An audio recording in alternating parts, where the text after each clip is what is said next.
गुरु जी आवाज कट रही है। रिकॉर्डिंग शुरू हो गई होगी। आवाज नहीं आ रही है? आ रही है गुरु जी। अब आ रही है। रिकॉर्डिंग शुरू हो जाने से आवाज कटने लगती। कई लोग हैं जो रिकॉर्डिंग कर रहे हैं, बाद में पढ़ के विद्वान बनेंगे, अभी तो पढ़ेंगे नहीं। चलिए जहां कटेगी बताइएगा। पहले ने पंचम भाव, दूसरा पंचमेश। तीसरे में लिखिए नवम भाव।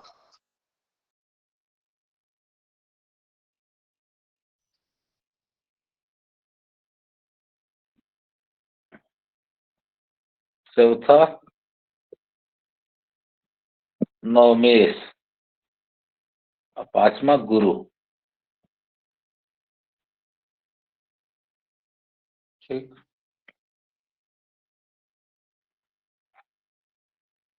ये पांचों जो है संतान के पास।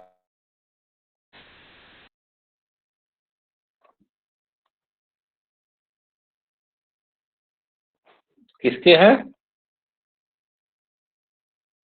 संतान के कारक। संतान के कारक। संतान मतलब दोनों पुत्र या पुत्री दोनों आ जाएंगे। ठीक है। पंचम भाव, पंचमेश, नवम भाव और नवमेश और गुरु, ये पांच। ठीक।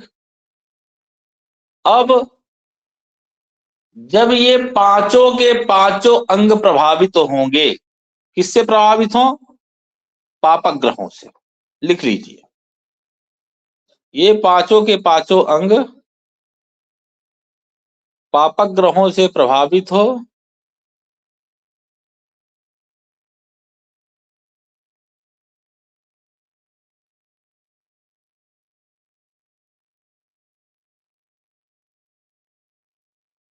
पांचों के पांचों अंग पापक ग्रहों से प्रभावित हो तो संतान का अभाव कहना चाहिए। यह लिख लीजिए, संतान प्रतिबंधक योग होता है।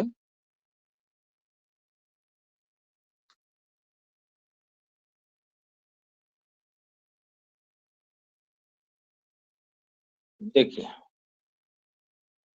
क्या लिखे हैं।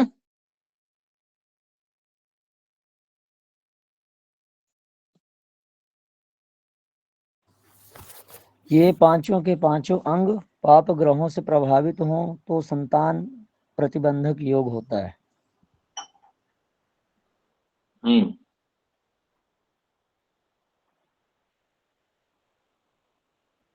जैसे देखिए,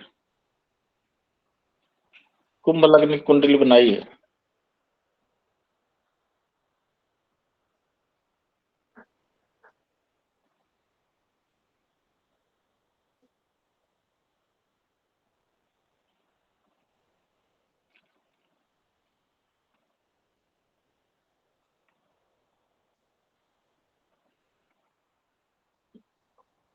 इधर द्वितीय भाव में मंगल कर दीजिए, तृतीय भाव में राहु शनि, चतुर्थ भाव में चंद्रमा,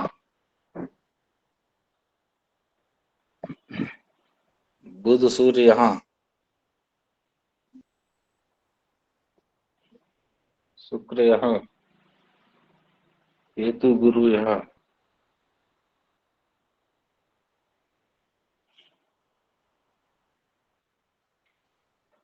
अब देखिए, इस कुंडली पे विचार करते हैं, क्रम से चलते हैं। पंचम भाव, पंचमेश, नवम भाव, नवमेश, गुरु, क्रम से देखते हैं पापक ग्रहों का प्रभाव।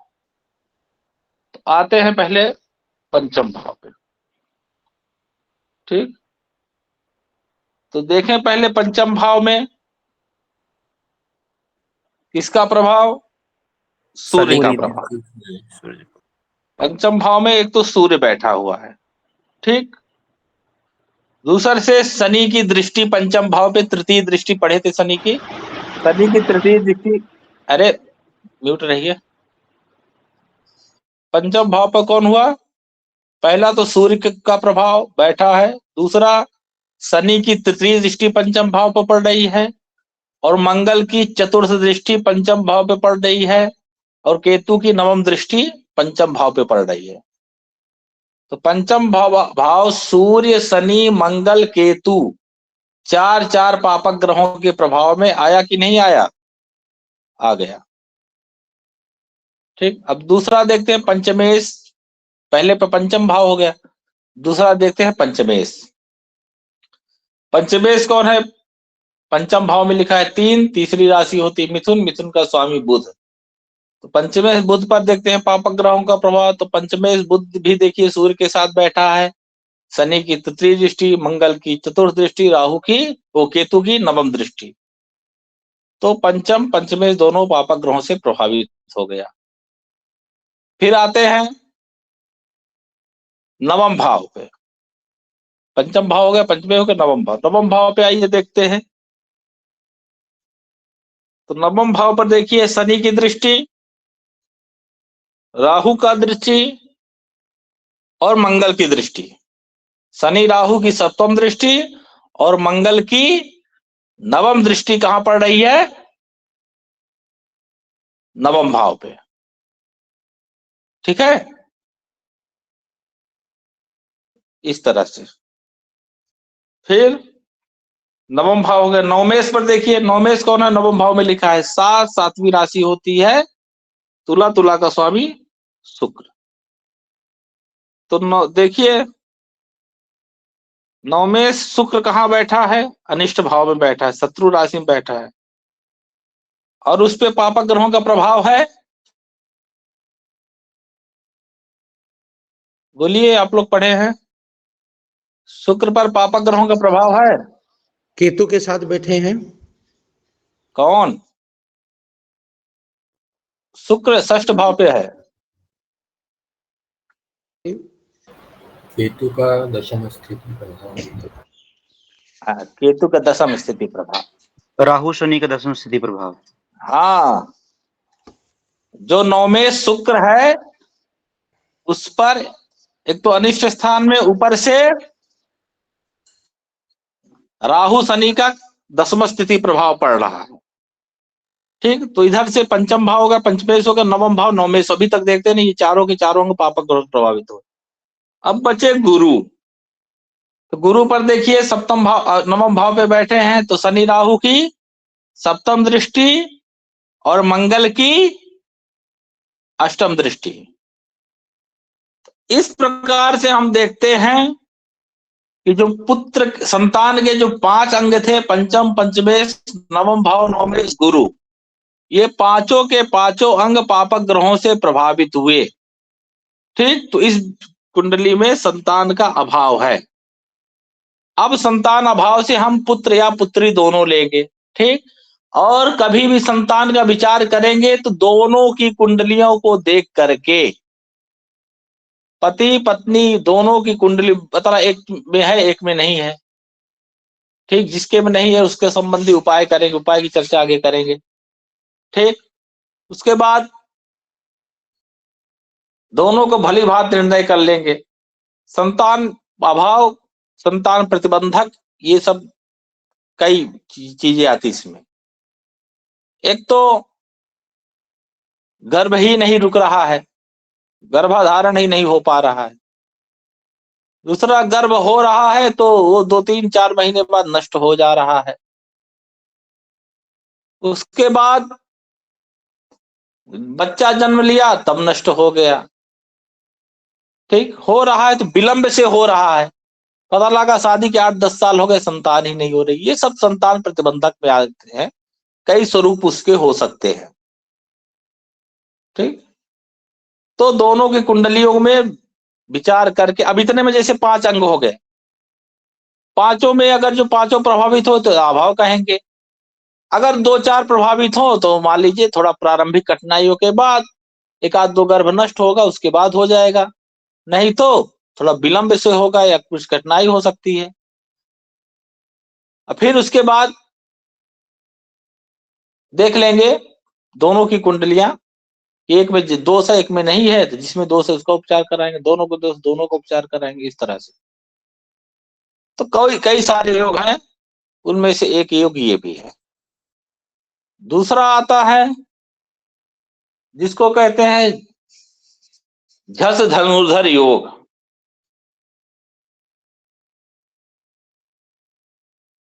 झस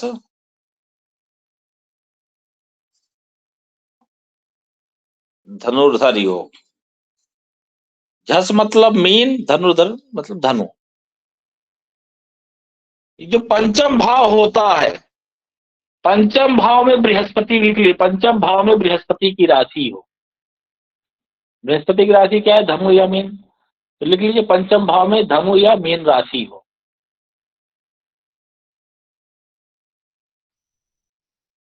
पंचम भाव में धनु या मीन राशि हो तो झस धनुर्धर योग होता है।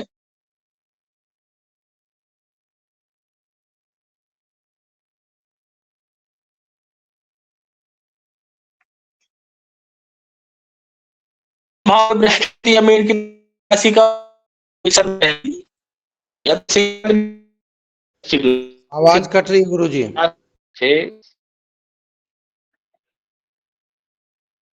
सभी को कट रही है जी। हाँ जी गुरुजी। हाँ जी, जो आपने श्लोक बोला था तब कट गई थी।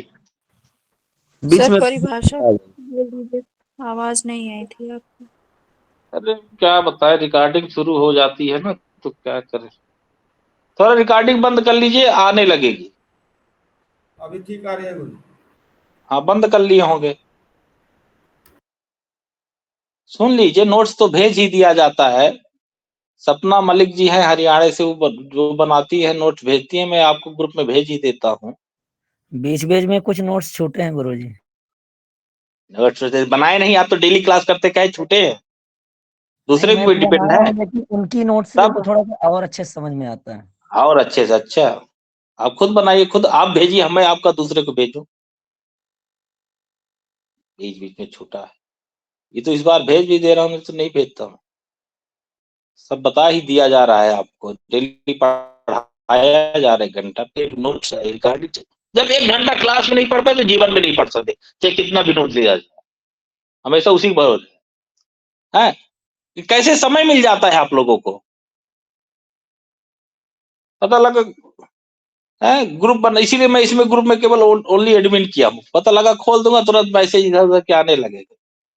आप पढ़ाई, अपना किताब पढ़िए, ठीक है, खुद पढ़िए, दूसरी को बातें में मत आइए। वो कोई कुछ भी मनमानी फलादेश करके सामने रख देगा अपनी विद्वता दिखाने के लिए। खुद पे विश्वास रखिए। नोट्स आता है, कुछ उसमें त्रुटि भी रहती है, लेकिन उसको समझ नहीं, उसी को आप ब्रह्म वाक्य मान के अगर पढ़ लेंगे तो क्या करें। आप खुद बनाइए, खुद वो करिए, खुद आपका नोट्स दूसरे पढ़े, ऐसा करिए। तो ये 2 कंडीशन में होगा। अब आ रही है ना आवाज? जी आ रही। जी आ रही है। कट नहीं रही है ना? नहीं गुरुजी। हाँ सही है गुरुजी। रिकॉर्डिंग बंद रखिए, अनुरोध है। नहीं तो अगर जो हमको पता है कौन कर रहा है रिकॉर्डिंग, बस नाम नहीं ले रहा हूं, बस अगर या नहीं रहा हूं। चलिए, तो 2 स्थिति में जो है पंचम भाव में धनु या मीन राशि, एक तो मेष वो सिंह लग्नि कुंडली में, दूसरा वृश्चिक लग्नि कुंडली। मान लीजिए वृश्चिक हो जाए 8 9 10 11 12, 3 लग्नों की कुंडली में जो है पंचम भाव में धनु या मीन राशि आएगी। ये भी संतान प्रतिबंधक योग में आता है। इसको कहते हैं झस धनुर्धर योग। झस मतलब मीन, धनुर्धर मतलब धनु राशि। पंचम भाव में बृहस्पति की राशि हो तो झस धनुर्धर मतलब मीने व धनुषि प्रमाण पटवे संतान भावे तदा संतानम तदा वदन्ति मुनयः पुंसाम विशेषादिह। भाव पुत्रम कहते हैं। पंचम भाव बृहस्पति की राशि, तो ये भी संतान प्रतिबंधक, जिनमें संतान का भाव है, संतान नहीं, उनमें भी कुंडलियों में प्राय दिख जाएगा। हालांकि उनकी कुंडलियों में भी दिखेगा जिनमें संतान है, ठीक है, तो दोनों कुंडलियों के देख करके फलादेश करेंगे। अगर ये संतान हो गया और पापक ग्रहों से प्रभावित हो तो दिक्कत कर देगा। एक में धनुर्धर योग है, एक में पूरा ये जो ऊपर वाला नियम है, ठीक, वो हो गया, तब तो संतान का भाव करेगा ही। तो जिसके संतान संबंधी प्रश्न लेकर आए उस माने उसको देख करके उसमें अगर ये योग है तो आप इसका उपचार बताएंगे। उपचार क्या होगा आगे चर्चा करोगे। दूसरा है, तीसरा लिख लीजिए, तृतीयेश यदि तृतीयेश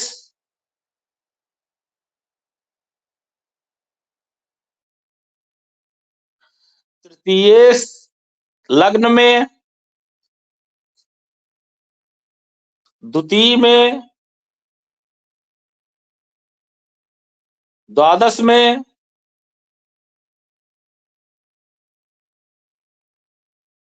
तृतीयेश लग्न, द्वितीय, द्वादश, तृतीय में या पंचम भाव में बैठे, तृतीय लग्न में, द्वितीय में, द्वादश में, तृतीय में, पंचम भाव में बैठे तो संतान प्रतिबंधक योग होता है।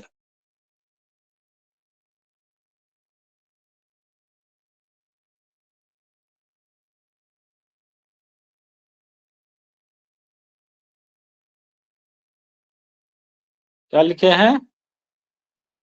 तृतीय लग्न में, द्वितीय में, द्वादश में, तृतीय में या पंचम भाव में बैठे तो संतान प्रतिबंधक योग होता है।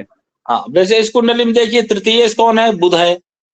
तो ऐसे ऐसी स्थिति में बैठ जाए, लग्न, द्वितीय, द्वादश और पंचम में बैठे तो एक ये भी संतान प्रतिबंधक योग आ जाता है। हालांकि ऐसा भी है, देखने को मिलेगा कि ऐसी स्थिति है, तृतीय है और संतान उनके है, तो दोनों कुंडलियों का विश्लेषण करके एक में इस तरह हो गया, एक में थोड़ा झंझर योग हो गया, या जो पहला नियम बताए थे वो हो गया और एक में ये हो गया, तो ऐसी स्थिति भी संतान प्रतिबंधक में बाधा उत्पन्न कर सकती है संतान प्राप्ति में। सर मेरे भी है तृतीय, ये बुध 12वें भाव में तृतीय। हाँ, संतान है। हाँ जी, और बुध के साथ सूर्य बैठा है। हाँ, तो वही तो बता रहा हूँ ना कि ये एक सामान्य नियम है। पहला उत्तरोत्तर चल रहे हैं, पहला जो है ज्यादा प्रभावी, दूसरा फिर ये, तीसरा ये, और फिर इसीलिए कहा ना कि ऐसे नहीं कह देंगे, दोनों के कुंडलियों को सामंजस्य फलादेश करना, ये बहुत सरल नियम है। लेकिन कभी कभी ये स्थिति भी बहुत प्रभावी हो जाती है। एक में अगर पहला नियम बन रहा है, दूसरे में ये, तो फिर एकदम में संतान नहीं देती। ठीक है, तो ये नियम है जी। इसमें पुत्र पुत्री का भी रहता है क्या योग ऐसा? पहले बता संतान तो है, लेकिन आगे के लिए तो कोई दिक्कत नहीं होती इसके अंदर। नहीं, कोई दिक्कत नहीं, आगे नहीं। प्राप्ति प्रतिबंधक में अब देखिए, तो ये हो गया, ठीक है, ये मुख्यतः 3 नियम। और जैसे कुछ नियम है, जैसे कहा गया सूर्य सुत्य मृत प्रत्यापुमान, अगर पंचम भाव में सूर्य बैठे तो मृत पुत्र की उत्पत्ति होती है, लेकिन वो सामान्य नियम है। ठीक है, वो पंचम भाव ये जब पापक ग्रहों से जो 5 अंग है, वागी सात पंचवेश त्रिभुवन पुत्र धर्मांगना था, ऐसे कहा है ना, तो जात का अलंकार, तो केवल सूर्य के रहने से नहीं होगा, कई जो है हो तब। फिर उसके बाद अगर जो पंचम भाव में राहु बैठ जाए, ठीक, पंचम भाव में यदि राहु बैठता है, पापक ग्रहों से प्रभावित होता है, तो ये भी देखा गया है कि एक प्रथम संतान को नष्ट करता है जरूर, या तो गर्भ में नष्ट हो जाए या जन्म लेने के 1-2 महीने बाद नष्ट हो जाए। ठीक है, पंचम भाव में राहु। इसके अलावा बहुत सारे नियम है, लेकिन बताया तो ये इतना विस्तृत विषय है कि केवल 1 महीना संतान पे ही चर्चा की जा सकती है। बृहद पाराशर होरा शास्त्र आप पढ़ेंगे, उसका पीडीएफ मैं भेज दूंगा, पीछे सब दिया है कि पितृ सापात सुतक्षया, भग्नि सापात सुतक्षया, मातृ सापात सुतक्षया, सर्प सापात सुतक्षया, तमाम बहुत सारे योग बनाए हैं जिनके हिसाब से सुत का क्षय होता है। ठीक, तो ये चीजें हैं। और बहुत सारे योग है, दत्तक पुत्र योग। ये दत्तक पुत्र का योग है, लेकिन मुख्य मुख्य चीजें हम पढ़ रहे हैं। अब जैसे बात आती है संतान की संख्या, जैसे एक लड़का किसी को हो गया, अब दूसरा वो जो है लड़की चाह रहा है, या मान ली 2 लड़का हो गए, एक लड़की चाह रहा है, तो वही कहता भाई फैमिली प्लानिंग कब करें। अब उसमें आपको बता दें लड़की होगी कि नहीं। अब पता चला, बता दिए, और तीसरा भी लड़का हो गया, 3 लड़के हो गए, लड़की कामना से उसने किया। तो इसके लिए कुछ नियम है, लेकिन वो नियम देखिए इस संतान संबंधी के लिए ना, देखिए एक तो योग होता ही है, इसमें सबसे महत्वपूर्ण कुंडली होती गर्भाधान कुंडली, उससे ज्यादा सटीक बैठता है। लेकिन जैसे देखिए हमारे ज्योतिष शास्त्र में ग्रह जो बताया, ग्रहों की कैटेगरी बता दिया, लिख लीजिए। जैसे क्या कहा कि बुध सूर्य सितो नपुंसकाख्यो शशि शुक्र युति नराश्य शेषा। सूर्य मंगल बृहस्पति ये पुरुष ग्रह है,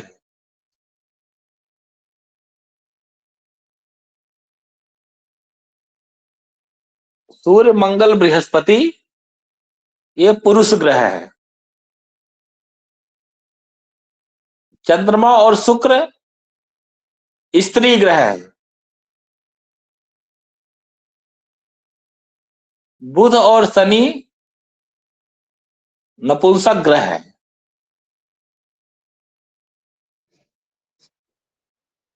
ठीक, देखिए सूर्य मंगल बृहस्पति पुरुष ग्रह, चंद्रमा शुक्र स्त्री ग्रह, और बुध शनि नपुंसक ग्रह। हालांकि चंद्रमा शुक्र स्त्री नहीं है, पुरुष ही, लेकिन स्त्री जाति का प्रतिनिधित्व करते हैं।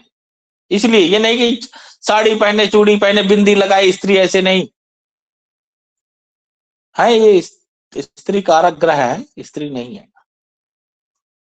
अब बुध शनि नपुंसक, अब बुध शनि नपुंसक में भी बुध जो है स्त्री नपुंसक है, और शनि पुरुष नपुंसक। दो होते हैं ना, पुरुष नपुंसक स्त्री नपुंसक दोनों होते हैं। तो बुध जो है स्त्री नपुंसक है, और शनि पुरुष नपुंसक। अब स्त्री नपुंसक पुरुष नपुंसक क्या होता है? तो स्त्री नपुंसक वह होता है जिसका गुप्त अंग स्त्री के अंग के सदृश ना हो, बाकी अन्य अंग जो है स्नादि का आविर्भाव स्त्री के सदृश हो, वह स्त्री नपुंसक होता है। अब पुरुष नपुंसक वह है जिसका गुप्त भाग पुरुष के जैसा ना हो, बाकी सब जो है पुरुष जैसा हो, मूछ इत्यादि ये सब, उसको क्या कहते हैं? पुरुष नपुंसक। पुरुष नपुंसक पुरुषत्व ना, स्त्री नपुंसक स्त्रीत्व ना हो। ठीक, ये होता है। अब बाकी अन्य जगह भी जो है फल दीपिका में जो है राहु केतु को भी बताया कि राहु स्त्री ग्रह है, केतु नपुंसक ग्रह है। अलग उनका प्रयोजन नहीं करते। अब सूर्य, अब उसमें भी अलग अलग कैटेगरी बांट दिए हैं। पुरुष है जैसे सूर्य पिता का, मंगल भाई का, बृहस्पति पुत्र का कारक, ऐसे कर दिया गया है। और चंद्रमा को माता का, शुक्र को पत्नी का कर दिया गया है, लेकिन उससे स्त्री समझ सकते हैं संपूर्ण। ठीक, तो इनका प्रयोजन क्या है? तो पंचम भाव में जितने पुरुष ग्रह देखे उतने पुत्र की उत्पत्ति। अब जितने का 3 है ये पंचम भाव में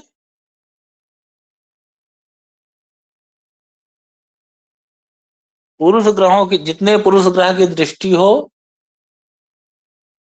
उतने पुत्र, जितने स्त्री ग्रहों की दृष्टि हो उतनी स्त्री, कन्या। अब ये नपुंसक ग्रहों की दृष्टि हो तो क्या कहेंगे, नपुंसक होगा? नहीं, बताते हैं क्या लिखे हैं पंचम भाव पे।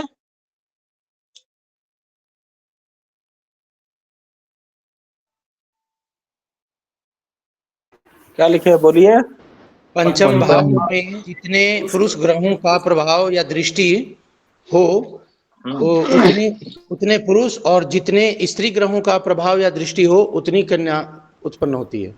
हाँ, अब देखिए, अब नपुंसक ग्रहों का देखिए, नपुंसक ग्रहों का प्रभाव दृष्टि हो तो देखिए नपुंसक ग्रहों पर किसका है। अगर नपुंसक ग्रहों का पुरुष ग्रह का, नपुंसक ग्रहों पर पुरुष ग्रह का प्रभाव है तो पुरुष, स्त्री ग्रहों का प्रभाव नपुंसक कुंडली में, नपुंसक ग्रहों का अगर प्रभाव है और उस नपुंसक ग्रहों में अगर जो स्त्री ग्रह का प्रभाव है तो स्त्री में वो कन्वर्ट हो जाएगा, ठीक है। नहीं तो नपुंसक भी पैदा हो जाता है। आजकल बड़ी विडंबना है, लड़का घर में नपुंसक पैदा हो जाता है, घर वाले बताते भी नहीं, फिर उसकी जो है शादी भी करा देते हैं। जिंदगी बर्बाद हुआ उस लड़की का, छुपा करके, जिस लड़की का जो है शादी हुई उससे। तो ये सारी बातें हैं। अब देखिए ये संतान संख्या में चीजें क्या है, अब तो सीमित हो गया है। हम दो, हमारे दो, हमारे हिंदू धर्म में, बाकी तो हम दो हमारे 12, ऐसा भी हो सकता है। वहां की बात मैं नहीं कर रहा हूं। लेकिन इसके लिए क्या है ना, गर्भाधान कुंडली होती है, उस समय की जो है स्थिति भी प्रभावित करती है। जैसे कहा कि विवाह वरी षोडश भामनी नाम ऋतु गमाद्या ऋतुकाल माहु नाद्याश्चतस्त्रोस निषेक योग्या पराश युग्मा शुद्धता प्रदाष्टा। तो जो स्त्रियों का मासिक धर्म होता है उससे जो है 16 रात्रि जो है ऋतुकाल कही गई है। उसमें जो 4 रात्रि होती है वो निषेक के योग नहीं होती। निषेक मतलब गर्भाधान, प्रारंभिक जो रात्रि होती है। उसके बाद जो 12 रात्रियां होती है, ठीक, उसमें जो है विषम सम राशि जो हुई 12 रात्रि में, छठी, 8वीं, 10वीं, 12वीं, 14वीं और 16वीं, ये पुत्र देने वाली होती है। उसके बाद जो सम राशियां हुई वो विषम, 5वीं, 7वीं, 9वीं, 11वीं, इस तरह की, वो जो है कन्या संतति देने वाली है। ये तो शास्त्र कहता है। लेकिन गुरु जी लिखवा दीजिए इसे। सुन लीजिए, समझ लीजिए, बहुत ज्यादा वो नहीं है गुरुजी, तो मैं बता रहा हूँ। एक प्रश्न गुरुजी पूछे। आपने विषम राशि को पुत्र देने वाले को बताया, विषम राशि नहीं, विषम रात्रि। अच्छा, तो विषम रात्रि को पुत्री देने वाला बताया, तो पहले समझ, सुनेंगे नहीं लगता। ठीक है गुरुजी। चीजें जो बता रहा हूं बीच में बोल देते हैं, ये शास्त्र का मत है, ठीक है, केवल एक यही नहीं है। फिर उसके बाद परंतु एक प्रसिद्ध लेडी डॉक्टर थी, मेरी स्टोप्स, उन्होंने रिसर्च किया था और अनुसंधान से, अनुभव से यह सिद्ध किया है कि जरूरी नहीं है कि मासिक धर्म के बाद ही जो है संतान गर्भधारण हो।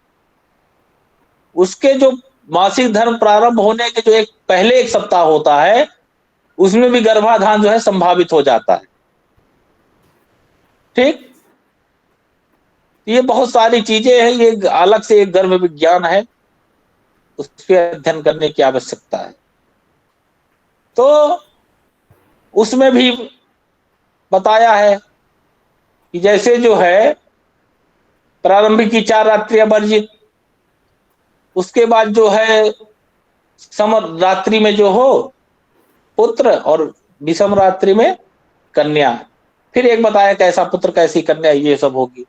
गर्भाधान का मुहूर्त बताया, विस्तृत चर्चा की है कि गर्भाधान के मुहूर्त में करना चाहिए। क्या बताया, जो गंडांत दोष है उसमें नक्षत्र गंडांत, तिथि गंडांत ना हो।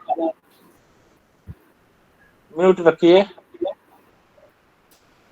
अब फिर जो है इसका माइक खुला है यार।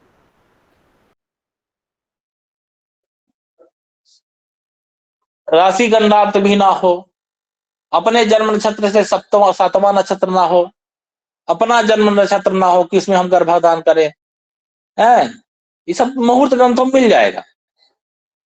फिर बताया शनि भरणी मघा जो मूल वाले नक्षत्र है उसमें ना करे, जिस दिन चंद्र ग्रहण या सूर्य ग्रहण उस दिन न करे, व्यतिपात में धरती ना हो वो न उस समय न करे, माता पिता का श्राद्ध दिन हो उस दिन गर्भाधान न करें, जिस नक्षत्र या राशि में उत्पात हुआ उसमें भी ना करें, अपनी जन्म राशि या लग्न से जो अष्टम लग्न हो उसमें न करें, जिस लग्न में पापक ग्रह हो उसमें न करें, जिस नक्षत्र में पापक ग्रह हो उसमें न करें, जिस राशि में पापक ग्रह हो उसमें राशि में न करें, भद्रा में न करे, षष्ठी तिथि को न करे, जो पर्व तिथियां है चतुर्दशी अष्टमी अमावस्या पूर्णिमा उस दिन न करें, संक्रांति जिस दिन हो उस दिन गर्भाधान न करें, रिक्ता चतुर्थी नवमी चतुर्दशी इस दिन न करें, संध्या समय में प्रातः संध्या साय संध्या इस दिन गर्भाधान न करें, पापवार जो है रविवार शनिवार मंगलवार इस दिन ना करें, जो मासिक धर्म की 4 रात्रियां हैं उसमें ना करें। ये सब जो है गर्भाधान के मुहूर्त के दोष है। इतना सूक्ष्म विचार हमारे ज्योतिष शास्त्र में किया गया है गर्भाधान के लिए, और यहां जब मूड बन गया तब गर्भाधान हो गया। दोष किसमें होता है? संतान में आता है। तो उस समय की ग्रह स्थिति भी प्रभावित करती। जरूरी नहीं कि आप समरात्रि में करें तो आपको पुत्र ही होगा, विषम रात्रि में करें तो कन्या ही होगा। आप दंगल मूवी देखे होंगे आमिर खान की। आमिर खान जो है पुत्र की कामना करता है, ठीक, कि पुत्र होंगे हमारे, उनको पहलवान बनाएंगे। एक हो गया, ठीक है, बाकी वो दूसरे के लिए जो है, जो देखे होंगे लोग सलाह देने लगे थे, लेकिन फिर भी उसको असफलता हाथ लगती है। तो ये चीजें तात्कालिक ग्रह स्थिति की होती है। पुत्र उत्पन्न करने वाले गर्भाधान कालिक उसमें लग्न देखी, उसमें इतना ही नहीं बताया कि आप इस समय करेंगे तो ऐसा अगर लग्न हो रहा हो तो पुत्र होगा, ऐसा लग्न हो रहा होगा तो पुत्री होगी, इस तरह की स्थिति होगी तो पुत्र पुत्री दोनों होंगे, जुड़वा होंगे। जुड़वा में भी क्या होगा?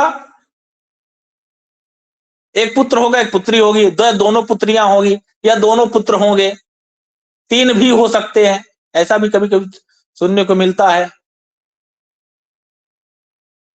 तो इस सारी चीजें जो है, यही तो है ना, आधुनिक वैज्ञानिक कई यंत्रों की सहायता से गर्भ की स्थिति का परीक्षण करते हैं, लेकिन हमारा ज्योतिष शास्त्र ग्रहों की स्थिति देख करके बता देता है कि गर्भ में क्या पल रहा है।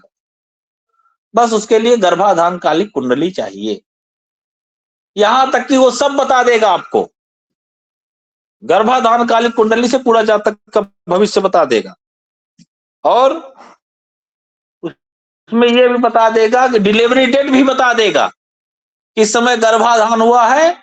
जैसे डॉक्टर नहीं देखते कि बताता कि ये डिलीवरी होगा, फिर बताता उस समय दर्द उठने लगा तो उसके पहले हो गया या 2 दिन बाद हुआ, ऐसा भी कह देता है। लेकिन ज्योतिषी बता देता है कि ये डिलीवरी की डेट होगी।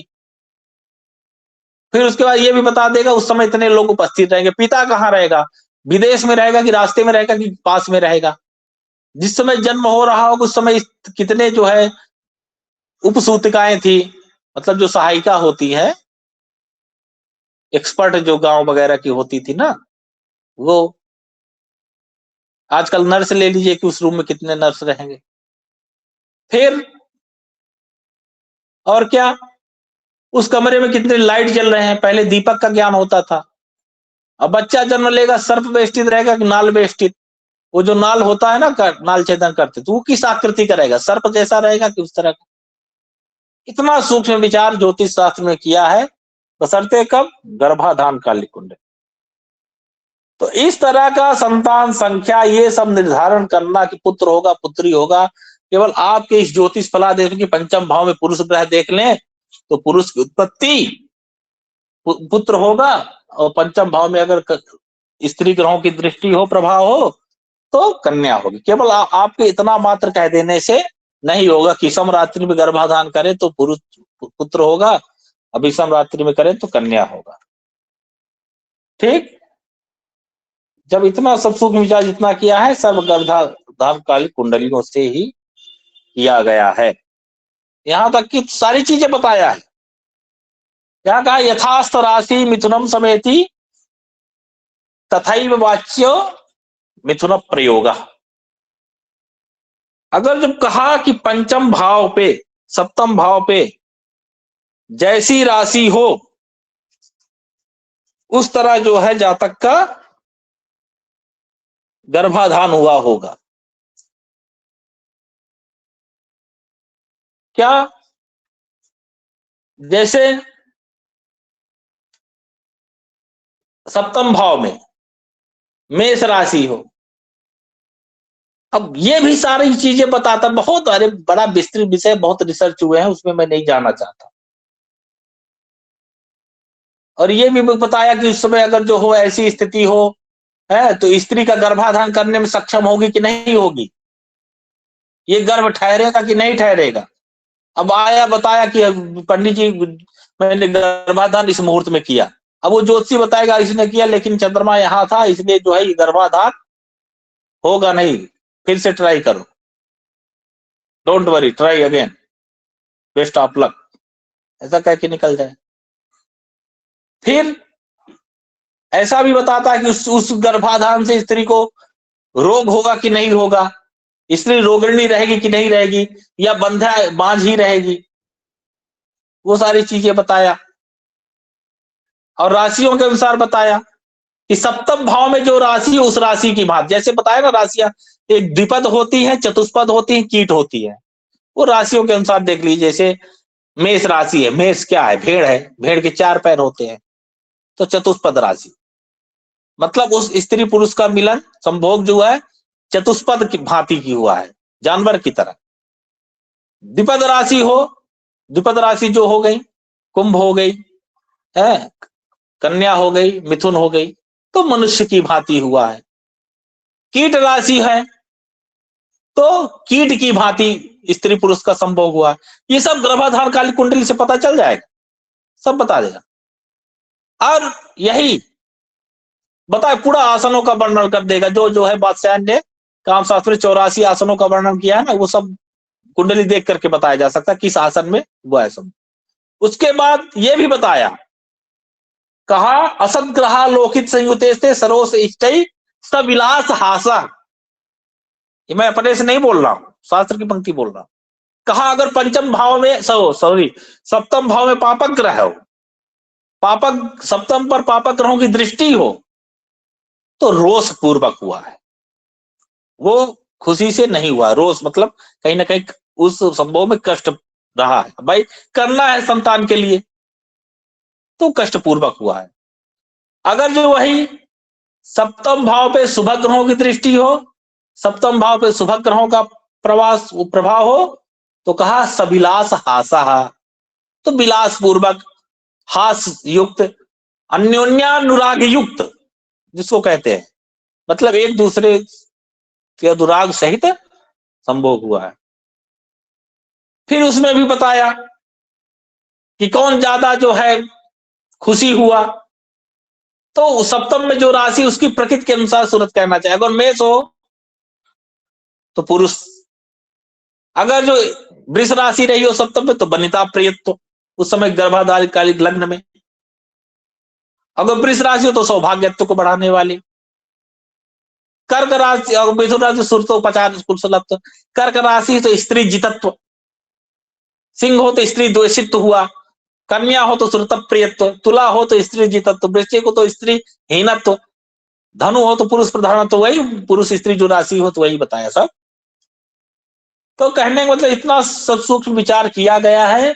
तो आप लोग केवल इतने से मत देख ले कि पंचम भाव में पुरुष ग्रह देख रहे हैं तो पुरुष, हाँ कह रहा है अगर जो, तो दोनों की स्थिति देखिए, एक कन्या हो गई और लड़का चाह रहे हैं तो आप देखिए पुरुष ग्रहों की दृष्टि है तो कहिए हाँ है, बस उसके लिए थोड़ा एक अच्छे मुहूर्त में आपको करना चाहिए। अब वो मुहूर्त क्या है, वो मुहूर्त ग्रंथ को पढ़ना पड़ेगा और थोड़ा इधर का बताया, तो ये बहुत विस्तृत विषय है। केवल हम तो 1 महीने में आपको सब पढ़ाने की कोशिश कर रहे हैं, इसी को पढ़ाए तो 1 महीना लग सकता है, ठीक है। केवल इतना वो पढ़ लीजिए, आगे समय रहेगा तो केवल एक एक विषय पे चर्चा होगी, ठीक है। पता लगा, आजीविका पे पढ़े तो हफ्ता 10 दिन केवल उसी पढ़े, आयु पे पढ़ेंगे तो हफ्ता 10 दिन 15 दिन केवल उसी पे पढ़ेंगे और कुछ चर्चा नहीं होगी। पुत्र के पढ़ेंगे तो हफ्ता 10 दिन 15 दिन 20 दिन जो भी समय लगे केवल संतान के बारे में ही चर्चा होगी, कब होगी, कैसी होगी, कहाँ होगी, जो जितना चीजें बता रहा हूं एक एक पे स्वतंत्र रूप से चर्चा आगे की कक्षाओं में चलेगी। तो ये हो गया, ठीक है। फिर उसके बाद अब देखिए उपाय, क्या उपाय करें, संतान संबंधी जो बाधाएं उत्पन्न होती है इसके लिए क्या उपाय है, ये भी हमारे ज्योतिष शास्त्र में बताया गया। ठीक, एक एक ग्रहों का बेकायदे बताया गया। अगर जो मान लीजिए राहु सूर्य मंगल और शनि, जैसे इस कुंडली जो पहली वाली कुंडली आप लोगों को दिखाया था, ठीक है, इसमें कौन कौन बाधक बन रहा था, कौन पापक ग्रह है?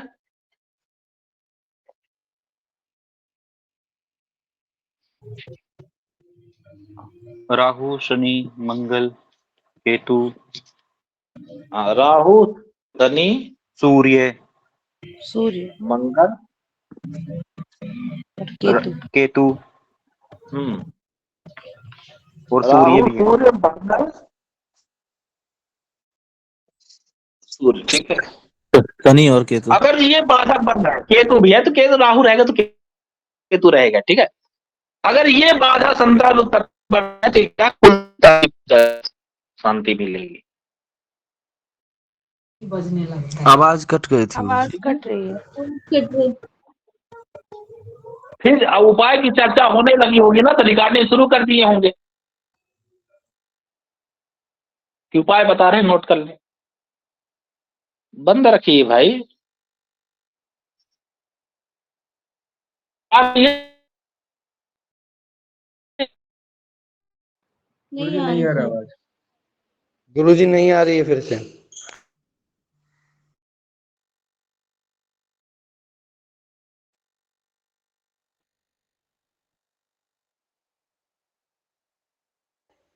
गुरुजी आवाज नहीं आ रही है बिल्कुल भी।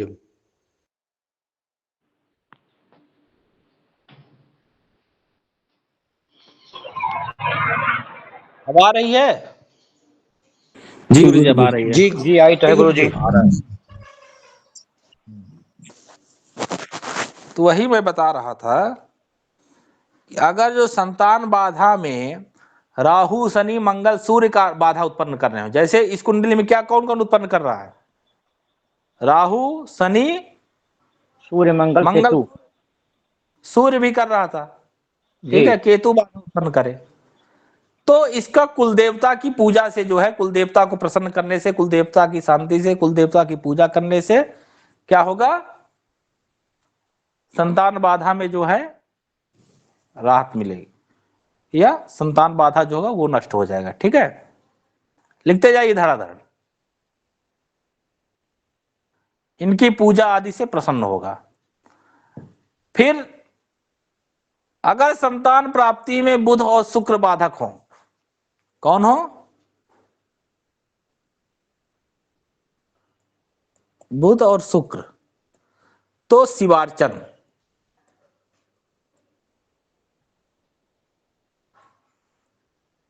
जैसे इस कुंडली में हमने देखा ना कि राहु शनि, लिख लीजिए, स्क्रीन पे लिखा है, जल्दी जल्दी लिखते जाइए, फिर से बोलिए कि आपको कोई मुजरा नहीं चल रहा कि वंश बोल, स्क्रीन पे भी लिख रहा हूं, अभी धड़ाधड़ लिखते जाइए। समझिए, शुक्र बुध अगर जो बाधक हो उत्पन्न में, तो शिव पूजन, शिव की पूजा से होता है। अब शुक्र बुध कैसे बाधक होंगे, अब जैसे वही हमने बताया तृतीय 6 8 12 में बैठे, ठीक है, तो तृतीय वही बुध हो गया जो हमने कुंडली लिखा, या शुक्र हो गया, कोई भी हो गया, अगर ये बाधक उत्पन्न कर रहे हैं, ये अगर पंचमेश होकर के 6 8 12 में बैठे पामर योग बना रहे हैं, अगर शुक्र बुध हो, ये अगर इनके कारण दोष उत्पन्न हो रहा है तो क्या करें, शिव पूजन करें, भगवान शिव की पूजा करें। उसके बाद ज्यादा सीरियस होकर मतलब कि बुध शुक्र लिख लीजिए बाधक, एक तरफ लिख लीजिए बाधक, एक तरफ उपचार, बाधक की तरफ बुध शुक्र लिख लीजिए, दूसरी तरफ शिवपूजन लिख लीजिए उपचार की तरफ। फिर अगर चंद्रमा और बृहस्पति हो, चंद्रमा बृहस्पति बाधक बन रहा हो, तो यंत्र मंत्र औषधि लिखते जाइए, मैं बोर्ड में नहीं लिखूंगा। यंत्र मंत्र औषधि, मंत्र मतलब चंद्रमा बृहस्पति के जो वैदिक मंत्र है, बीज मंत्र है, सब पंचांग में लिखे रहते, वो। औषधि एक आप चिकित्सक की सलाह लीजिए, वैद्य की सलाह लीजिए। और यंत्र, यंत्र वगैरह जो आगम शास्त्र वाले बना के देते हैं उसका भी वो करिए, उससे संतान सुख संभव होता है। ठीक। बृहस्पति का क्या लिखे हैं? यंत्र मंत्र और औषधि। औषधि। अब अगर राहु संतान उत्पत्ति में बाधा उत्पन्न कर रहा हो तब तो कहा राहुड़ा कन्यका दानम। राहु केवल प्रभाव डाल रहा हो, वही जो बाधा उत्पन्न कर रहा हो। जैसे हमने बताया पंचम भाव में हो तो इस तरह की उत्पत्ति करता है, पंचम पंचमेश नवम इन सब में कहीं ना कहीं कारक बन रहा है। तो राहुड़ा कन्यका दानम, राहु तो कन्या दान करे। अब कहेंगे जब लड़का होगा कन्या, तो मतलब कन्यादान का मतलब देखिए ये अर्थ है कि कैसे कोई किसी का विवाह हो रहा है, किसी कन्या का, तो उस विवाह में जितना खर्च लग रहा है तो संभव हो तो पूरा करे, नहीं तो जितना उसके सामर्थ्य है उतना उसके विवाह में कर दे, तो संतान प्राप्ति संभव है। भाई हो सके पूरा कर, जितना समर्थ हो, कुछ हो। ये नहीं कि पूरा उसका बाप खर्चा करे और जब कन्यादान की बारी आ जाए तो आके खुद बैठ जाए, ऐसा नहीं करना।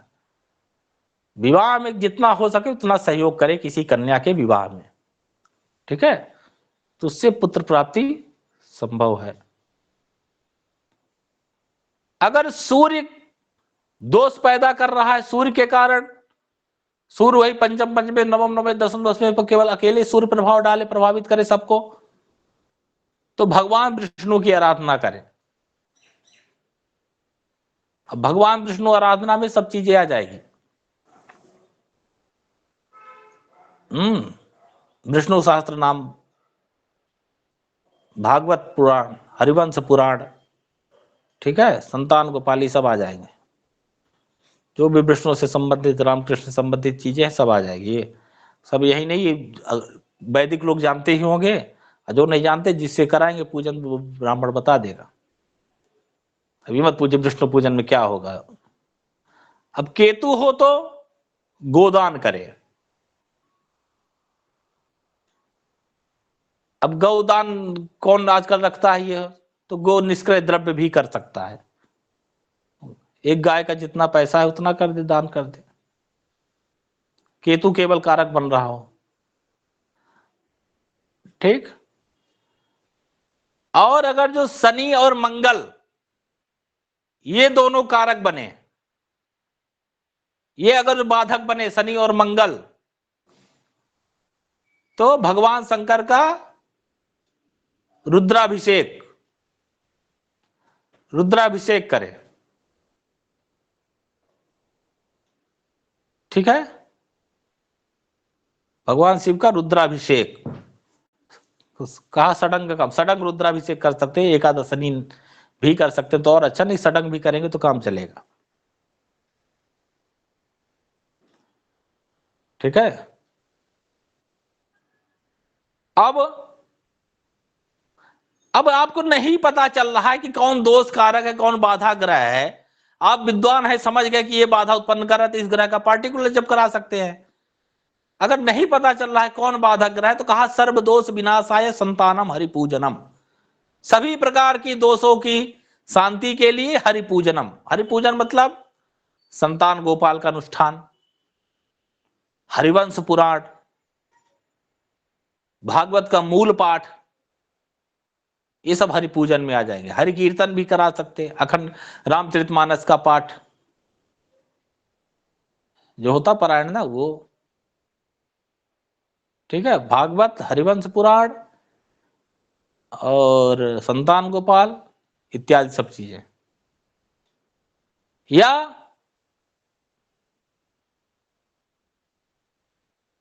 प्रदोष व्रत, ठीक। प्रदोष व्रत भी रख सकते हैं। व्रत में देखिए, व्रत कई तरह के होते हैं। एक भुक्त होता है कि एक टाइम खाइए, अभुक्त होता है कि कुछ मत खाइए, नक्त भुक्त होता है केवल रात में खाइए, अयाचित व्रत होता है कि अब बिना मांगे, कुछ खुद ना मांगिए ना बनाइए, बिना मांगे अगर कुछ मिल जाए वो खा लीजिए। ठीक। और हमने बताया कि बिना नमक का एकादशी का व्रत गुरुजी? बीच में मत बोलिए, ठीक है। भौम व्रत की बात आ रही है ना, तो भौम व्रत क्या है? प्रदोष व्रत की बात कर रहा हूं, तो प्रदोष व्रत वही बिना नमक का भोजन भी कर सकते हैं। किसी चीज का बताया था ना, किसी चीज का त्याग ही व्रत है। आप बिना नमक का भोजन करते वो भी सब खाइए, दूध दही चावल रोटी दही चूड़ा सब खाइए, नमक मत खाइए। तो ये प्रदोष व्रत भी आप कर सकते हैं। अब कहेंगे प्रदोष क्या क्या है, तो खुद ज्योतिषी है इतना तो पढ़ रहे तो जान जाएगा। पंचांग कैलेंडर सभी में लिखा रहता है प्रदोष महीने में 2 बार आता है। नहीं तो किसी नहीं पता तो दूसरे ज्योतिषी से पूछ लीजिए। अब मंगलवार का व्रत भी कर सकते हैं, लेकिन मंगलवार का अगर मंगल कारक रहेगा तब। और झल धनुधर योग जैसे बन रहा है तो उसमें गुरुवार वाला व्रत, गुरुवार को बिना नमक का भोजन, ठीक है, ये व्रत कर सकते हैं। इससे जो है संतान सुख प्राप्त कर सकता है व्यक्ति। और जैसे जिसका गर्भ जो है नहीं ठहर रहा है, बार बार जो है गर्भ गिर रहा है, तो उसके लिए जो है राम रक्षा स्तोत्र का पाठ जितना अधिक से अधिक करा सके, ठीक है। राम रक्षा स्तोत्र का पाठ उसके लिए लाभदायक होता है जिसका गर्भ गिर रहा, ठीक। तो ये था, हमने संतान संबंधी महत्वपूर्ण विषयों पे चर्चा की। गुरुजी एकादशी का व्रत भी कर सकते हैं क्या? एकादशी का व्रत आया है इसमें? नहीं गुरुजी, लेकिन मैंने देखा था एक किसी ने किया था एकादशी का व्रत, उसको 10 साल से नहीं हो रहा था संतान, लेकिन जैसे शुरू किया उसने, उसको 3 महीने बाद ही उसको संतान ठहर गई। वो भी हरि की आराधना में आ गया ना गुरुजी? वही तो हर कीर्तनम हुआ गया, अब कर दीजिए तो उसमें क्या। अब शिव पूजन आया, तो शिव पूजन में आया ना, अष्टमी और चतुर्दशी के स्वामी जो है शिव होते हैं, तो अष्टमी व्रत है, चाहे चतुर्दशी व्रत रहे। उसमें क्या आप बोल के अंडरलाइन लगवाना चाह रहे हैं? लेकिन एकादशी विशेषकर संतान के लिए नहीं होती। कहीं कहीं आया गृहस्थों को एकादशी करना भी नहीं चाहिए। गुरुजी प्रदोष का तो कर सकते हैं, प्रदोष का तो भोलेनाथ का भी है और मतलब संतान हाँ, के। हाँ प्रदोष का किया जा सकता है, इसीलिए बताया। कुर्यात भौम व्रतम वापि कामत देवम व्रतम नरः। गुरुजी एकादशी तो समान कैसे पता चलेगा? कुंडली से इसका कैसे पता चलेगा गुरुजी? एक आदमी बोलिए। अरे जो जो टॉपिक चला उसी से संबंधित प्रश्न करिए भाई, क्यों इधर उधर जा रहे हैं?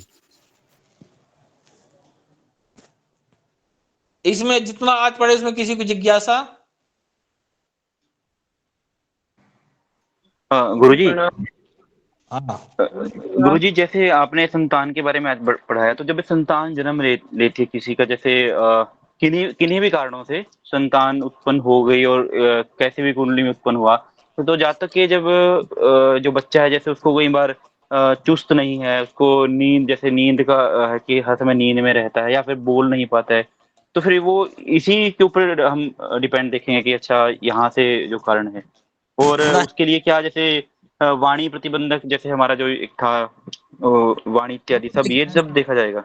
ऐसा नहीं, बच्चा जन्म लेने के समय, ठीक है, देखिए वहां पे अपनी विद्वता नहीं दिखानी है आप लोगों को, कोई भी हो, ठीक है। पहले कहा दशा विचरना विचारणीया, प्रश्न मार्ग में कहा कि बच्चा का जब जन्म होता है तो उस समय आपको दशा नहीं देखनी, इस दशा में जन्म लगे उसका दशा का उपचार कराने, ठीक है, इस ग्रह का ये नहीं करना, दशा विचार किया ही नहीं जाता। सीधी सी बात है, कहा आद्य चतुष्के जननी कृताई मध्य च पित्राजित पाप कर्मई। बच्चा जो है जब जन्म लेता है तो जन्म से 4 वर्ष तक माता के कर्मों को भोगता है, 4 से 8 वर्ष तक पिता के कर्मों को, और 8 से 12 तक अपने कर्मों का वो भोग करता है। उसके बाद जो है कुंडली ग्रह दशा वास्तविक रूप से देखा जाए तो प्रभावित होती है। तो अगर संतान को ऐसा उपचार वो आ रहा है तो वहां पे आप ये मत देखिए कि ये ग्रह की दशा चल रही इसकी वजह से हो रहा है ऐसा, कोई क्योंकि सब दशा का विचार नहीं किया जाता वहां पे, साफ साफ आचार्य ने मना किया है। माता के देखिए, माता की कुंडली में क्या कैसे, संतान पक्ष में क्या कैसे बाधा है, तो उसका उपचार करवाइए, ठीक है, माता की कुंडली देखकर। ठीक है गुरुजी। बच्चों के लिए अभी ये कंप्लीट नहीं हुआ, बोल दें कुछ। तो बच्चों के लिए क्या बात हुई, ये बच्चा भी है कर, उसके लिए सबसे बढ़िया बटुक भैरव स्त्रोत का जप, मंत्र का स्त्रोत का पाठ जप, ठीक है, वो भी करा सकते हैं, बच्चों के लिए बहुत अच्छा होता है। फिर दुर्गा सप्तशती का कुछ बालक ग्रह भी होते हैं, प्रश्न मार्ग में तमाम तरह के बालक ग्रहों की चर्चा की गई है, ठीक है। भूत जो जादू टोना नजर होता है ना, ये सब बालक ग्रह में आते हैं, पूतना इत्यादि जो है, वहां एक बालक ग्रहों में एक पूतना भी है, तो ये सब होते हैं। तो उसके लिए क्या है, दुर्गा सप्तशती का मंत्र है ना, श्लोक बालक ग्रहा विभूता नाम बाला नाम शांति पकारकम संघात भेदे चंद्रनाम मैत्रीकरण उत्तम। इस श्लोक से जो है संपुट पाठ करवा दीजिए दुर्गा सप्तशती का बच्चे के लिए। तो ये बालक ग्रह हो गए। कहा पितृदोषा मित्र के चीज बालक ग्रह तब अपरे अरिष्ट योग आदि, एक तो पितृदोष के कारण, एक तो अरिष्ट योग के कारण, या बालक ग्रहों के द्वारा बालक को कष्ट होता है। तो बालक ग्रह के लिए और बटुक भैरव ये सब जो है बच्चों के लिए अच्छा करते हैं। अब बात करें अरिष्ट विचार की। अरिष्ट विचार आप करते हैं तो कहीं ना कहीं भंग मिल जाता है, इतने अरिष्ट योग है और इतने भंग योग है, कहीं ना कहीं से भंग मिल जाएगा। तो उस पर नहीं, तो बालक को कष्ट है तो ये करिए। माता कुंडली में जो ग्रह बच्चे को कष्ट दे रहे हैं, भाई जब बच्चे कुंडली में माता के अल्पायु योग का योग मिल सकता है, तो क्या माता कुंडली से बच्चे को नहीं मिल सकता? मिल जाएगा। तो उसका उपचार कराना चाहिए। माता कुंडली से जो संतान संबंधी कष्ट है, 4 से 8 वर्ष बाद हुआ तो एक बार पिता की कुंडली देख लीजिए कि उसकी कुंडली में तो कुछ ऐसी दशा नहीं आई जिससे कारण बच्चे को कष्ट हो रहा है, ठीक है। ठीक है गुरुजी। और आपने आज एक श्लोक बताया था गुरुजी, वो दोबारा से बोलना, सर्वदोष विनाशाय हरि पूजनम वाला था। वो पूरा श्लोक भेज देंगे, ठीक है। अच्छा ठीक है गुरुजी। प्रणाम गुरुजी, प्रणाम गुरुजी। हाँ गुरुजी, आपने अभी बताया कि पितृदोष की वजह से भी ये होता है, लेकिन आपने उस दिन तो बताया था कि काल सर्प दोष या पितृदोष का कोई वो है ही नहीं हमारे ग्रंथों में, उदाहरण ही नहीं दिया गया। आपने सुना नहीं ठीक से, और कोई बताया था, मैंने ये कहा कि पितृदोष नहीं होता है। नहीं, पितृ शापाध्याय जो यहाँ है ना, उसका सर्पदोष बताया, सर्पदोष के बारे में। काल सर्प नहीं बताया, सर्पदोष नहीं जी, नहीं जी। हाँ महोदय, आपने सुना नहीं, मैंने ये नहीं कहा था पितृदोष। मैंने कहा जो पितृदोष होता है वो पितृदोष नहीं बताते लोग। जो पराशर जी ने लिखा है जो योग पितृ सुतक्षया पुत्र स्थान गते बानु नीचे मंदास कष्टदे पार्श्व कूर संबंधे पितृशापा सुतक्षया, जो वहां बताया, और कई श्लोक बताए हैं, वो नहीं बताते, मनमानी तरीके से बता देते कि अरे इसको तो पता नहीं, मैं पितृदोष बता देता। अगर कोई किसी का पितृदोष बताए, आप सीधे पराशर जी जो योग लिखे हैं उसको देखिए, फिर कहिए कि उसमें से कहीं नहीं बन रहा है। लोग कहते गुरु हमारे कुंडली पितृ दोष है, मैं देखता हूं कहीं भी नहीं बन रहा है। लोग बनवानी तरीके इसका कुछ नहीं आता, काल सर्प पितृदोष। तो पितृदोष होता है, लेकिन वो पितृदोष लोग नहीं बताते जो योग है, मनमानी तरीके से देखते ही कुंडली बता देते हैं। शास्त्रगत बताइए ना। तो मैंने ये नहीं कहा था, आपने उस दिन शायद सुना नहीं ध्यान से, मैंने ये श्लोक वहां भी बोला था कि नहीं? जी जी बोला था तब जी। हाँ, काल सर्प तो नहीं होता, सर्प योग होता है। केंद्रम सत्सद लाख्य सर्पो कथितो पराचरण है। अगर केंद्र में पापक ग्रह हो जाए तो सर्प योग, शुभ ग्रह हो जाए तो माला योग होता है, लेकिन काल सर्प नहीं होता। हालांकि काल सर्प शब्द ज्योतिष शास्त्र के लिए नया नहीं है, वो कहा है बृहद वास्तु रत्नावली में, बृहद दैवक रंजन में, ईशानतः सर्पति काल सर्पो। लेकिन वहां जो हम राहु मुख खाद खनन के समय जो राहु मुख का विचार करते हैं वास्तु में, उसके लिए कहा है वहां पे। ये काल सर्पयोग की कहीं नहीं चर्चा है। अब यही दक्षिण भारत में इतना प्रचलित है राहु काल, इसका भी कहीं प्रमाण नहीं मिलता। राहु काल का भी मनमानी तरीके, ये तो समय के अनुसार चलता है ना भाई। हमारे कोई भी अगर जो शास्त्रगत चीजें हैं वो तिथि के अनुसार, तिथि नक्षत्र के अनुसार चलती है। ये तो टाइम फिक्स है कि रविवार कितने बजे आएगा, शनिवार कितने बजे आएगा, मंगलवार कितने बजे आएगा, इसका भी कहीं शास्त्रों में प्रमाण नहीं। तो वहां पे पितृदोष के मैंने यही कहा था। झट से आप हमारी लगे बात काटने के, पितृदोष आप आज कह रहे हैं उस दिन कहे नहीं थे, आप ठीक से सुना ही नहीं था तो क्या करें। गुरुजी समझने में भूल हो गई थी फिर मेरे को। गुरुजी राहु काल का कोई मतलब नहीं होता ना गुरुजी?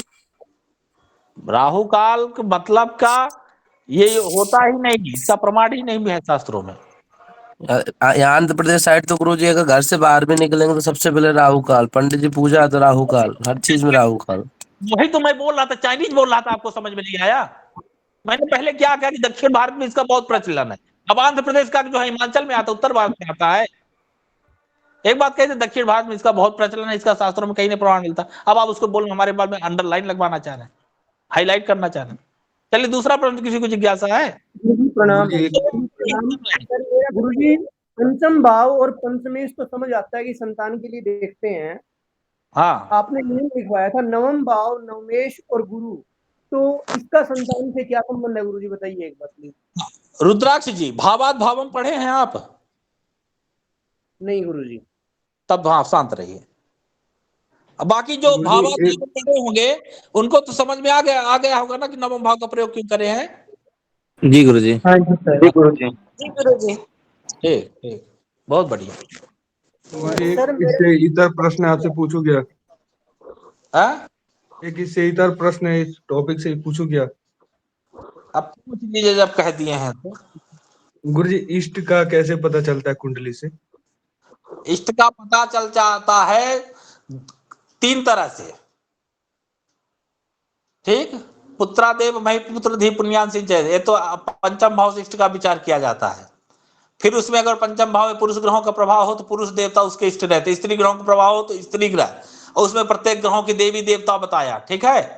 और फिर जैमिनी सूत्रम में जो है वहां पे आत्मकारक से अमात्य कारक से इष्ट का विचार करने को बताया। ये सब सामान्य चीजें आप अपने से भी पढ़ सकते हैं। जातक पारिजात के पंचम भाव फलाध्याय में तीसरे नंबर के श्लोक है। ठीक है। ठीक है। सर मेरा भी प्रश्न था एक। सर आपने बताया था कि मैंने प्रश्न किया था कि सर ये प्रश्न है, बच्चा पैदा होने के बाद यदि माँ अलग हो जाए पिता से तो बच्चा पिता के पास रहेगा या माता के पास रहेगा, ये योग कैसे देखेंगे? कई बार कस्टडी का केस चल जाता है कि कस्टडी किसको मिलेगी। सर इस तरह की चीजें पूछिए। ये चीजें शायद एक दिन मैं चर्चा किया था। हाँ सर, आपने बताया था सॉरी सर, आपने बताया था कि मैं संतान जब पढ़ाऊंगा मैं तब बताऊंगा। अच्छा, लेकिन शायद चर्चा नहीं किया होगा। देखिए, एक मातृ स्नेह योग होता है जब चतुर्थेश और नवमेश एक ही ग्रह। ठीक है, चतुर्थेश और नवमेश एक ही ग्रह जब हो जाए तो उसको मातृ स्नेह योग बोलते हैं। ठीक, और ऐसा केवल दो लग्न की कुंडलियों में होगा। कोई बता सकता है कब कब चतुर्थेश नवमेश एक ग्रह होंगे? सर मीन लग्न में हो जाएंगे, शुक्र में भी हो जाएगा, मतलब वृष और तुला हो जाएंगे। सिंह लग्न की कुंडली में मंगल होती, कुंभ लग्न में होगा सर। सिंह लग्न में भी होगा। रहोगे। ठीक है, देख लीजिए आपकी मिथुन और धनु लग्न में। ठीक है, जब मिथुन और धनु लग्न की कुंडली होगी तो लग्नेश और चतुर्थेश एक ही ग्रह हो जाएगा। उसमें जातक को मातृ स्नेह योग मिलता है। ठीक है, और उसके बाद प्रथम और चौथे भाव के अधिपति अगर जो प्रथमे लग्नेश और चतुर्थेश, ये अगर जो तत्कालिक और नैसर्गिक मित्र हो, शुभ ग्रहों से दृष्ट हो, तो निश्चित रूप से माता के पास रहने का योग बनता है, मातृ स्नेह योग बनता है। ठीक है, तो माता के साथ रहेगा। इसके अतिरिक्त पिता के साथ रहेगा और बहुत कई सारी चीजें हैं बताए। तो बहुत स्वतंत्र विषय है कि बच्चा ये जो है कहाँ पढ़ेगा। कई होता है जन्म के 4-5 साल बाद जो है बुआ के यहाँ रहने लगता है, मामा के यहाँ रह करके वो बच्चा या बच्ची पढ़ाई करते हैं, पूरा जीवन वही करते हैं कि हमने तो मामा के यहाँ रह करके पढ़ाई की। गुरुजी इसमें थोड़ा सा ये कंफ्यूजन है कि लग्नेश चतुर्थेश है कि चतुर्थेश और नवमेश है। लग्नेश चतुर्थेश है, एक ही ग्रह हो, वो मिथुन और धनु लग्न की कुंडली में ऐसा संभव होगा। सर और यदि और लगन की कुंडलियां हो तो सर उसके अंदर फिर हम तात्कालिक मैत्र देखेंगे। हाँ, लग्नेश चतुर्थेश अगर जो मित्र हो तो उनकी स्थिति देखेंगे।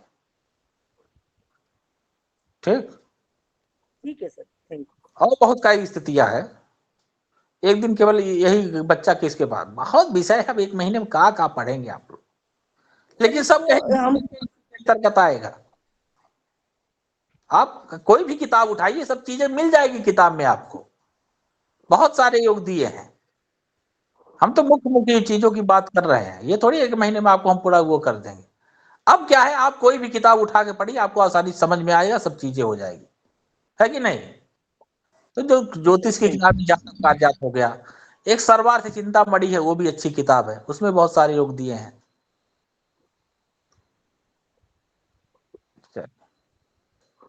सर एक प्रश्न और कर लें। हाँ सर जो पंचक के जो हमें जो नक्षत्र बताए थे, तो सर ये हमें कहाँ मिलेगा सर? ये मुझे सर इसका वो नहीं मिला। क्या पंचक कैसे सर क्यों बनते हैं सर? ये नहीं लगा मुझे। ये मुहूर्त चिंतामणि में मिलेगा, मुहूर्त का विषय है।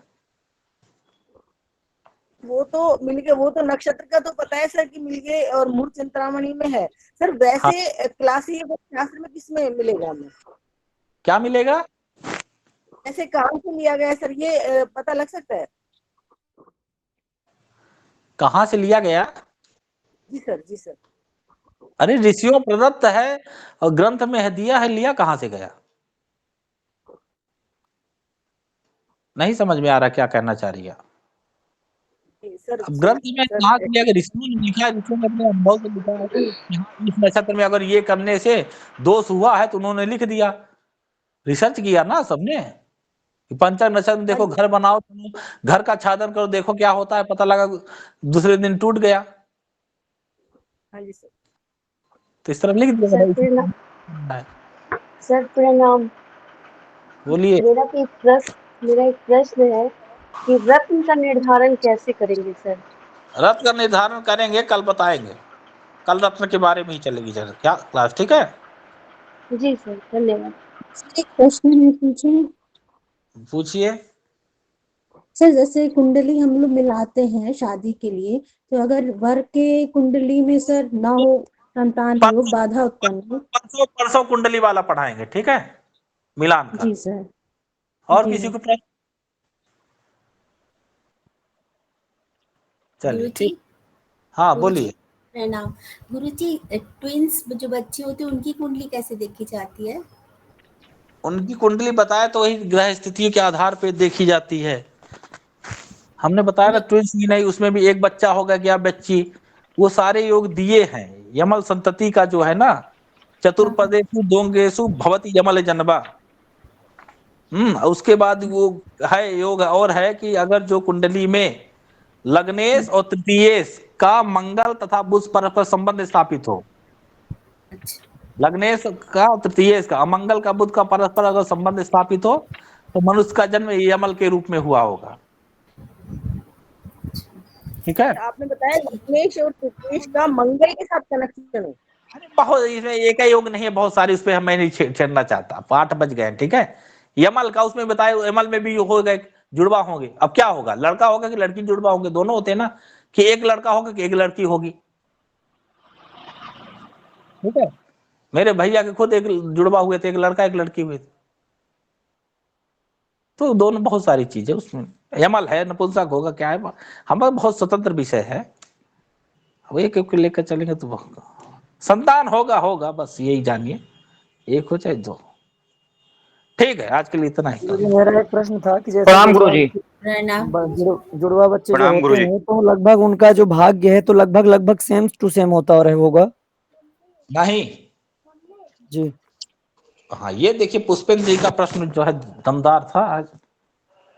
जुड़वा बच्चे होते हैं, उनका भाग्य क्या है, सेम नहीं हो, कुंडली सेम हो सकती है, ठीक है, कुंडली सेम हो सकती है, लेकिन उसमें भी जन्म में जो अंतर आता है जी। तब 2 मिनट के अंतर में जो षष्ठ्यांश कुंडली होती है, जो षोडश कुंडली नवांश दृष्टा ये सब होता है ना, उसमें जो षष्ठ्यांश कुंडली होती है 2 मिनट के अंतर में उनमें बदलाव आ जाता है, ठीक है, तो उसके कुंडली से फलादेश करेंगे। फिर आप सामुद्रिक देखकर देखिए, हस्तरेखा तो एक नहीं होगी ना,